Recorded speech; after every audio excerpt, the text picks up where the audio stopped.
C'est tout d'abord un souvenir d'enfance de mes premiers trains électriques qu'on m'a offert pour Noël quand j'avais 6 ans. Donc j'ai passé quelques années dans la chambre avec le train électrique suspendu au plafond. En plus de ça, à cette époque-là, j'habitais sur Paris et pour aller à l'école, je passais devant au moins 3 magasins de trains électriques. Et c'est vrai que ça reste des souvenirs d'enfance forts où j'ai beaucoup rêvé devant ces vitrines. Et donc j'ai laissé tomber cette passion pendant très très longtemps et je m'y suis remis récemment.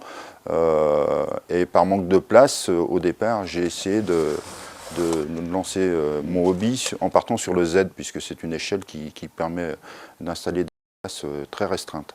Oui, j'ai arrêté le Z parce que c'est une échelle qui est très très petite. Les rails font 6 mm de large, c'est assez difficile à travailler. Et en plus de ça, comme je voulais m'orienter plus sur du matériel ferroviaire français, il y a très très peu de matériel français dans cette échelle. Donc j'ai cessé le Z pour repasser à l'échelle à chaud.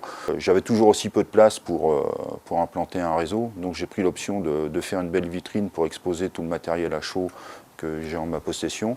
Et dans cette vitrine, j'ai voulu intégrer un diorama à l'échelle à chaud. Je fais partie d'un club et j'amène du matériel et on fait tourner du matériel dans le club le vendredi soir. C'est clair que c'est l'échelle la plus pratiquée.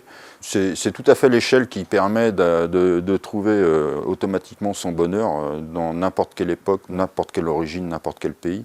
Et pareil au niveau du détaillage, on a en échelle de prix du matériel courant qui peut être utilisé par les enfants à du matériel très très haut de gamme qui là est souvent du matériel qui ne fait que de la vitrine.